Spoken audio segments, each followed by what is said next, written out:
Hi, everyone. I'm Stephen W. Long, and this is The Writing Life. My guest today is Therese Oneill and Ellie Oneill. Am I right? Yes, I am. We've got quite a half hour ahead of us because Therese has written just a fun and terrific book, but I want to explore something else a little bit as well, and that is how this came about. So Therese, welcome, and Ellie, welcome. Hi. Hi. Nice to meet you, Steve. Good to meet you. We've had a little bit of email communication before. I heard about your sort of meteoric rise. Can you, don't give me that look. Talk to us a little bit about how this came about. Well, in fact, I'm going to back up just a step. And you were a writer anyway. I did. I started writing in 2012. I started blogging for. Okay. I started blogging for places like Mental Floss, Jezebel, Atlantic Monthly, who are very smart and they don't pay you much because forever after you get to say you wrote for the Atlantic Monthly, Right. Like Mark Twain. A little different. You know. So I had clips. I had a presence. I didn't have what they call a platform. I'm still learning all this, like a fan base. I didn't have that. Right. But yeah, I was a writer. I separate writer from author by authors have books, and writers don't. Okay. But they still write. All right. Next question. Well, I would disagree with the author part, but we'll move on. So you were doing this, and was it an inspiration? Was it a question that you had about trying to learn an area or explore something? Oh, I've always wondered what was going on back then. I mean, because there's just such a shroud over it, you know. So much drama is based on the 19th century, and so much books and all this stuff, but they never tell you day-to-day life. They tell you the romance and I loved antique stores, for instance. Okay. And little things like the hairbrushes. Sure. The soft, I always compare it to the back of an upset cat. But that's about as bristly as they get. Yeah. And then you see the mops these women have, you know, just all that hair, when it's undone, it's down to their butts, and they don't connect. I mean, the brush could not possibly have done anything good to that hair. Okay. So why are there so many of these brushes in antique stores? You know, questions like that percolated over my entire life. And I collected, and then I collected turn of the century hygiene and sex books. Not turn of the century, pre-sexual revolution, and then I went further back and back to the 19th century. And the stuff they said was absolutely hysterical. Just breath. Can't catch your breath because you're laughing so hard. Not all of which I'm going to repeat in front of my cherished ones here. Although she can handle most of it. Yeah. Thank you, baby. What was your question? Well, and so what I'm wondering is what you looked up. Was that true? You said you're laughing, but were you laughing because it was absurd, or? You know, there were some good scientists in that century. There had to be. That's where they discovered germ theory and pasteurization and all that stuff. But a lot of it was just guys with access to a printing press and a really strong feeling that this is how it should be. So this was by men commenting on women, and it sounds like they really didn't know what they're talking about. Well, it depends. Let me run one by you. If you are impudent as a woman, particularly impudent, and you choose to maintain your menstrual blood inside your body instead of letting it escape like it's supposed to, does it rise up through your body to your lungs, where it then turns into tuberculosis and you cough blood? Because that's sort of science, according to that century, to those people. Or unless you're very fat, then it might keep going because the organs are squished, and instead of tuberculosis, you get the red face often associated with the obese. Because you're impudent with your period. Don't be impudent. Yeah. See, this is hilarious. Interestingly, I wasn't offended. I was just, this is the funniest freaking thing I've ever read in my life. Right, right. I'm actually reading Bill Bryson's book, A Short History of Almost Everything, or Nearly Everything. Bryson's the guy, isn't he? and he's terrific. And again, because this is on my mind, and because I knew you were going to be a guest, and I've kind of been talking about you and him and so on, somebody said that he is a person of just infinite curiosity. And I suspect that you share that. One of the things that triggered this, that helped this book come to be was he wrote a gigantic book on the history of the home, of salt shakers. At home, right? Yeah. Yeah. And it was so cool. Yeah. Just the most boring little tiny things. Why are they there? What did we lose? What didn't get written down that would explain why that extra room is there? And I was obsessed with those questions, and I narrowed them down to particularly female stuff. Okay. So my understanding is in nonfiction, you come up with a proposal. You don't write the book, you write a proposal. This is what you did. No? Okay. I don't want to put words in your mouth. No, you're absolutely right, as far as I know. Is it the 25th? Yes. Okay. I have been an author for 1 year today. My book came out 2016, October 25th. And I was on TV that same day. It was terrible. Well, this is getting to be a pattern, isn't it? No. Aren't you on TV today? They didn't ask. They had me scheduled for 2 slots, but after the first one, they didn't. I got bumped. I had pneumonia, to be fair. All right. And also, I didn't care, and I was kind of high on. Edit that part out. Prescription. Prescription high. Right. Because it's tense stuff. And also NyQuil and artistic temperament. Anyway, I'm going to die on the toilet like Elvis. Anyway, what was your question? So I was talking about a proposal. Oh, okay. Yeah. You want to know how the book got proposed? Okay, well, I was writing my articles, and some of them hit pretty big. And a editor from a small publishing house called Quirk, who actually published Ransom Riggs' Miss Peregrine's Home for Peculiar Children. Okay. Who coincidentally is the childhood best friend of my mentor, who was also the husband of my childhood best friend. Ransom Riggs' childhood best friend and my childhood best friend got married. Okay. And he became the guy who taught me how to get in and be a writer 5 years ago. So anyway, Quirk said, this one editor, her name is Tiffany Hill, and she rocks. She said, have you ever thought about writing a book? Keep us in mind. I'm like, okay. I said, how about a book that's like a time travel book about what it was really like to live like Scarlett O'Hara? And it wasn't all that great, because how do you fit, you're squirming. How do you fit a crinoline on an outhouse that's only this big, stuff like that. She's like, this is great.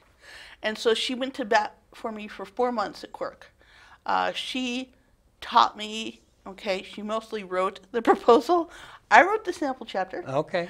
But you got to have like 15 other pages. No, wait. My last proposal bottomed out at 58 pages. You're okay. Oh, they cut it down. You got to have comparative titles, and you got. So I already forgot. Yeah, it's really boring. Back up a little bit. You said they cut it down. So who's guiding you with this proposal? I'm jumping ahead. Quirk, 4 months, like I said, back and forth. She tried her best, but they're a small house. They only put out 25 books a year, and they were afraid this would be too divisive. I guess is that the word? Only women would want to buy it, it's a pretty sexy title. I mean, it's got a naked chick on the cover, but yeah. So they had to let it go, and I was bummed. And then one day in the summer of 2015, I was taking care of my son. I was in my shed. That's where I write. I was bored, and I was literally spinning in my office chair, just looking up at the ceiling. And I went over to my computer, and I Googled agent, feminist, history, humor. And I got a list. And I did my elevator pitch. And to a handful. Okay, and did that come from the proposal that Quirk had helped with, or is this just new? Yeah, I still had it sitting around. Okay. And I elevator pitched it, which is the Yeah. 2 sentences to explain everything. Right. And they tell you if they want to see the rest of it. And the one that got back to me in 15 minutes, I'd heard it could take up to a year to query an agent, because they got to put their all into it. They don't get paid unless you do, really. I think. I don't know anything about publishing. Okay, it's true. It's only been a year. Anyway, you look riveted. Jessica it's not Papin. It looks like Papin, but it's French. Okay. We're going to call her Jessica from Distal and Goodrich. She got back Which to me. is a big outfit, by the way. Which I did not know, Right. by the way. I'll tell you how I found that out. She got back in 15 minutes and said, I'd love to see the full proposal. Here you go. And she got back in half an hour and said, I'd love to represent you. And I'm like, okay, done, cool. It's like that Hard to do better, really. And the other agents came back and said they were willing to look at it, but they took their time. So I didn't know what Distal and Goodrich, which now has a third name, was. So I Googled I Google Earthed it. Mm-hmm. And I saw that they were square in Manhattan, the big streets that you know from movies. Right. And I was like, just to pay the rent on that place, they got to be selling books. That's an interesting way to qualify an agent, but it worked. I don't know what I'm doing. I honestly, to this day. Anyway, and I felt really bad because other writers try so hard and they read everything on how to do it, on how to make it work, and I just sort of tumbled backwards into it like I do most things in life. So I actually want to talk about that, but finish this arc. How did it actually come to print? Okay, that was good too, in the way that makes other writers want my head on a pike. Jessica took the proposal, and she helped me flesh it out even more. And and I also knew they were a good firm because I took the apostrophe out of my name, Oneill, my husband's name, because when we got married in 2000, it was going up all the computers at like pharmacies and stuff. Okay. So I just took it out. But if I'd left it in, the writer directly below me would have been Obama Barack for Dreams of My Father. Like, you know what? You guys are real. You're a real literary agency, I bet. Yeah. So I had an agent. They send out quarterly newsletters saying this is what we have to offer to all the publishing houses that in New York and Boston. Half of this I'm making up as I go along. I assume. I focus on the stuff I need to know, which is like her conferences for teachers, which I think I forgot to schedule this week. Yeah. Sorry. Like I said, most writers are parents, and juggling this can be really something. Again, what were we talking about? What was So, well, you're Jessica, right? Got the proposal. Yeah, I'm sorry. Yes, she sent it out to all the houses, and she is silver-tongued, brilliant woman, and extremely good at what she does. And she told me, but she's also very, very realistic to pessimistic. And she basically told me, the publishing game has changed. Writers don't get what they used to because Amazon's, well, however you looked at it, wrecked or everything, or just Certainly changed, if nothing else. Yeah, so, prices are lower, advances are lower, basically, they want you to come in once a week and clean their toilets while they throw thumbtacks at you. We're going to take it. Mm-hmm. Like, okay. Yeah.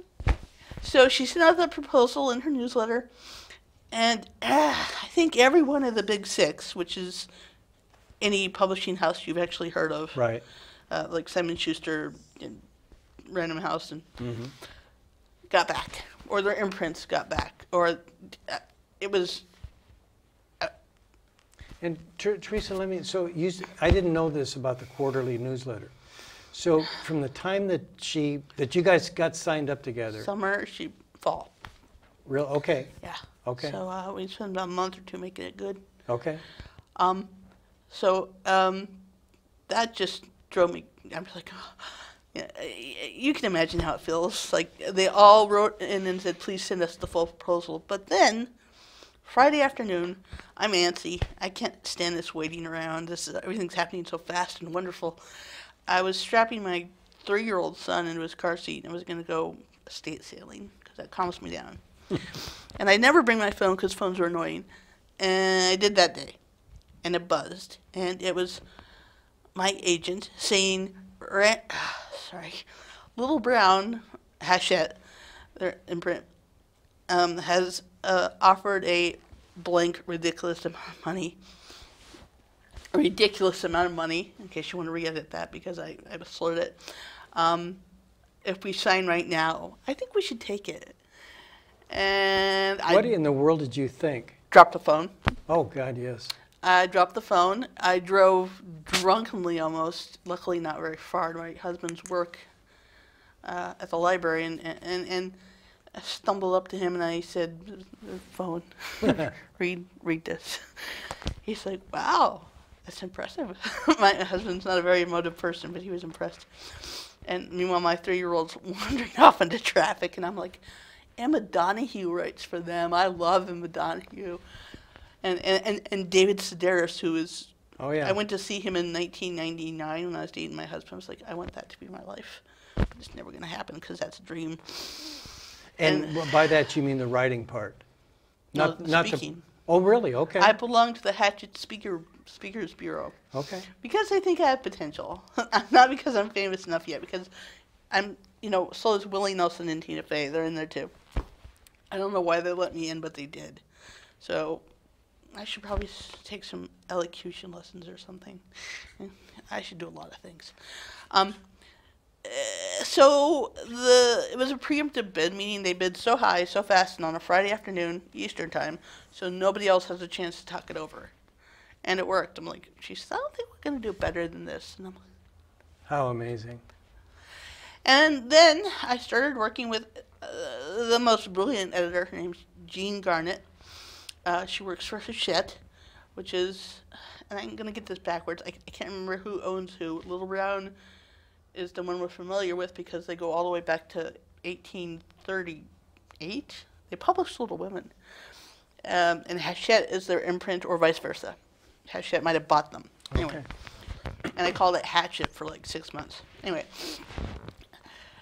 She, the best editor I've ever had. You are such a trooper. She's going to ask you questions too because you have important things to say. She's a good kid. Yay. I feel proud. Anyway. But now at this point, you haven't yet written the book. Is that right? Oh, it gets better too. Gosh. So I go to New York, realize I don't like it there. They don't have a horizon. It's the creepiest sensation ever. It's like being a rat in a box. There's no horizon. Every side is walls. Unnatural. But still, it was cool to see once. And they took me to a neat restaurant off of Bryant Park where they have Fashion Week or whatever. All the stuff that you see in the movies. And I am so Oregon. And I'm just sitting in this restaurant going, they have to walk everywhere, but nobody's wearing Birkenstocks. It's ridiculous. Don't they know? Don't they know about Birkenstocks? And the waiters and waitresses are so beautiful. You just want to tussle their hair, and they should be on stage or something, which is probably what they want to be doing. Exactly. And meanwhile, I am having lunch at this place with my agent and my editor, and then I'm going to sign papers after. And the two grown-ups at the table, Jean and Jessica, are talking about how time frames and when's a good time to let this book out for Christmas. And somebody at some point said, Tracy, you can write this in 4 months, can't you? And I said, I can't believe they put fig sauce on lamb. That's so smart. Oh my God, this is so good. Did you see that guy? He's so cute. Huh? Yes, 4 months, whatever, yeah. Go for it. Yeah, sign papers, whatever. And I was clear back home. I went back to Pennsylvania, where my husband's family was, and I was sitting in my uncle-in-law's kitchen in front of my laptop, which had nothing written on it. and the day was sinking in, you know, and you're coming down from that high. I went to New York. I signed a contract. I just agreed to write a 350-page book in 4 months.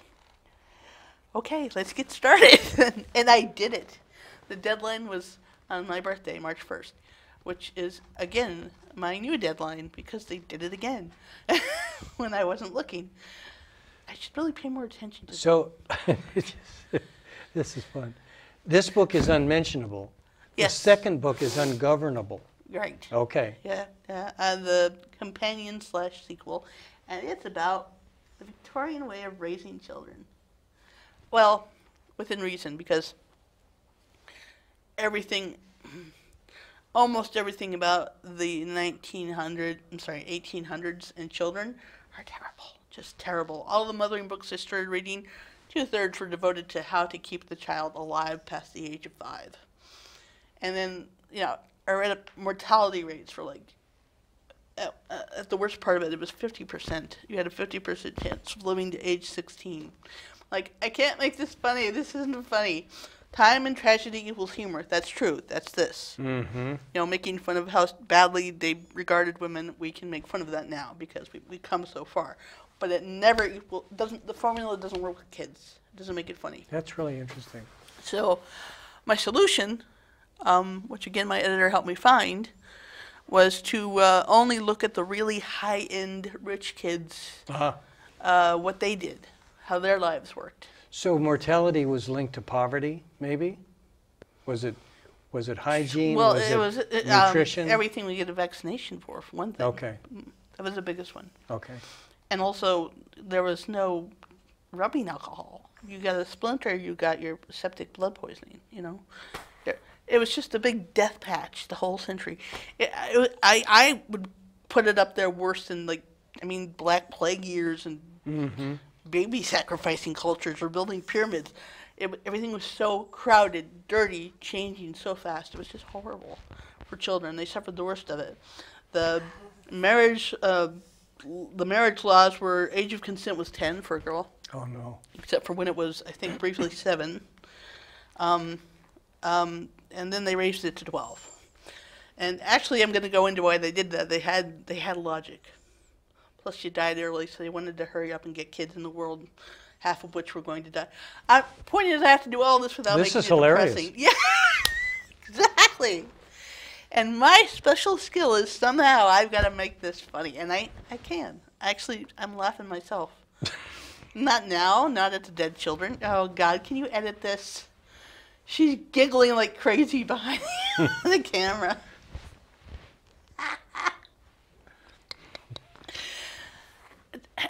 Trust me. Yeah, we're going to have to... Yeah. Ungovernable is about...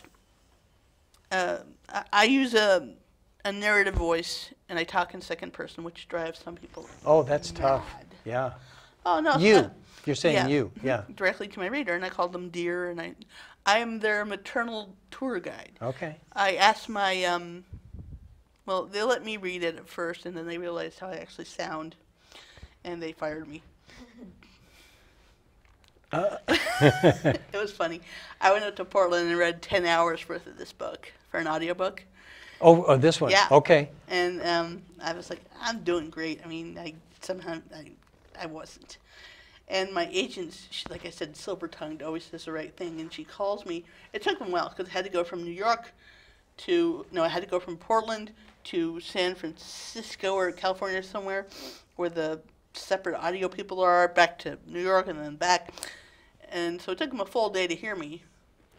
And my agent called, and she's like, they're thinking they might want to hire a local actress for this. And I'm like, why? And she's like, oh, there's some sort of sound problem maybe with the booth there. They're not sure. And I'm like, the sound problem is my voice, isn't it? Yeah, okay, you don't need to sugarcoat it. I'm leaving.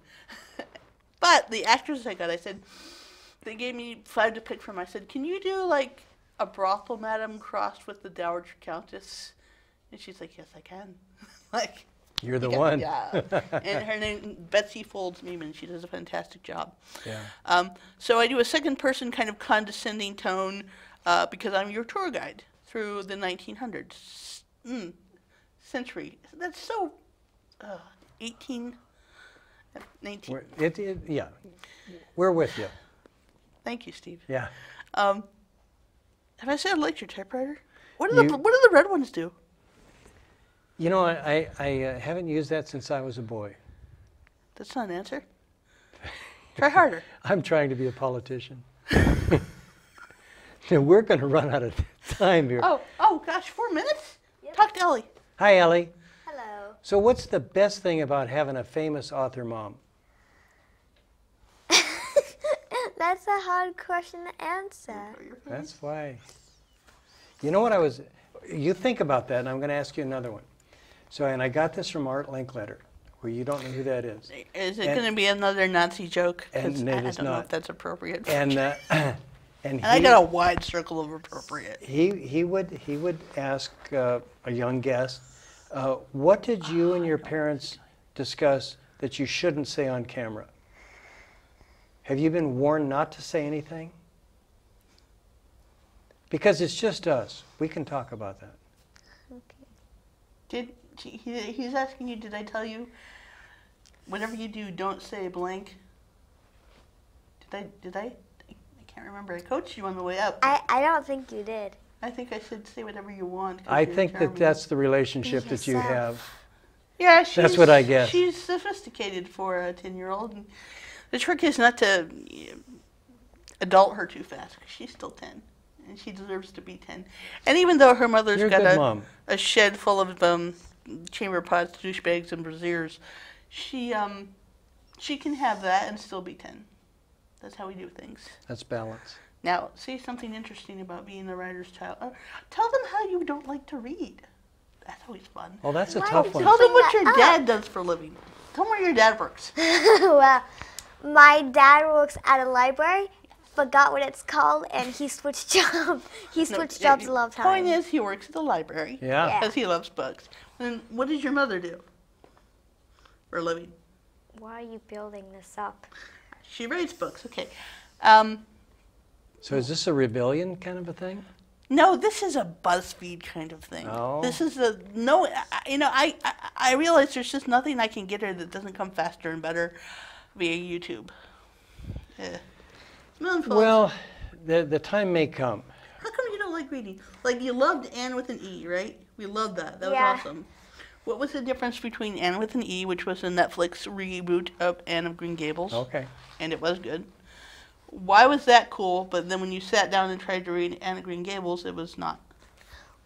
It was kind of too long to me, and it took forever to get to the Anne part when she came in, and they had adopted her, but they didn't mean to. And it was just kind of boring for me because they kept talking about things that I didn't care much about. Or Okay. understand even. And I just wanted to get to the part when Anne comes in. Gotcha. Wasn't it Princess Bride where he was just going to leave out the boring parts? I think that was it, because I read that myself. Yeah, because he realized his dad had told the story with leaving out like huge chunks of history of this nation. Yeah. And what was written in the turn of the century, we had a lot more patience and tolerance for hearing about the color of your brocade for your dress than we do now. And because of cinema, I think, the way that we write now, Did you say cinema? because of cinema, That's we movies to normal folk.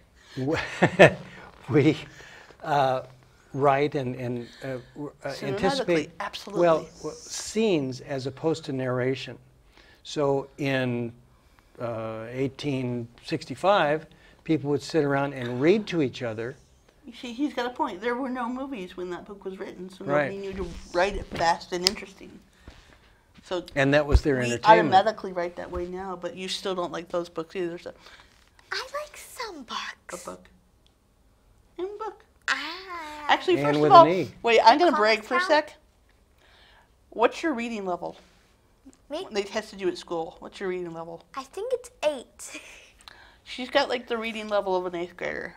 When she was, last year, she was a 4th grader. Mm-hmm. So she can. We've had closed captioning on TV her entire life. Part of it's that. She just chooses not to. Although she's really fond of comic books. not the kind with plot. The Foxtrot and For Better For Worse and Diary Garfield. of a Wimpy Kid sometimes. There you You go. keep saying that, but you don't really read it. Yes, I do. I'm on the third Point book at is- school. I think something might click. I bought everything from like Stephen King books for my 10-year-old daughter, but the cleaner ones, like The Girl Who Loved Tom Gordon or whatever. Everything from that to she does like books about the destruction of the Titanic and floods and people dying horribly. That's my girl. And That's but yeah, she's not a reader. I think it's. Are you doing it again? Caroline. I'm going to predict, and we're out of time, but I'm going to make this last prediction, that That means you're not going to edit anything if you're saying you're out of time. that we're going to come around, and next time we talk, and I hope there's a next time, let's I just think there's some that should be edited. Don't you think, Caroline? let's make a date for a year when your new book is out. Yeah, they want it out in time for Christmas again. Okay. Which is good. That sells a lot of books. Yeah. Yeah, New York Times bestseller. When I saw that, I just about vomited. That's not the right thing. Edit that? No, leave it. Leave it. It's true. I mean, I think you should be proud. I'm proud of you. Heck, and we just met. Hi. All How right. are you? and to some people, you're just mom. Yeah. Mom, what's for dinner? Folks, Mom, this I'm has not gonna eat this dinner. been an interesting interview. We're going to have to wrap it up here. Thanks for watching. You can visit me at stephenwlong.com. Can I say thank you? Yeah, absolutely. I'm not on a camera, am I? There you are. Hi. What was I going to... You're going to say thank you. I want everyone to know, say no to drugs, because I am not on them. I am just like this. And thank you very much for having me. And my book is called Unmentionable. Yeah. It is 1 year old today. Yeah. And it is not dirty. It's awesome. And do you have a website? Do a writer, ThereseOneill.com, or just put in my name spelled funny like this, and you'll find me. All right. I'm around. Folks, thank you so much. We'll be back, I promise. That's the writing life. Thank you, Therese. Thanks, Ellie.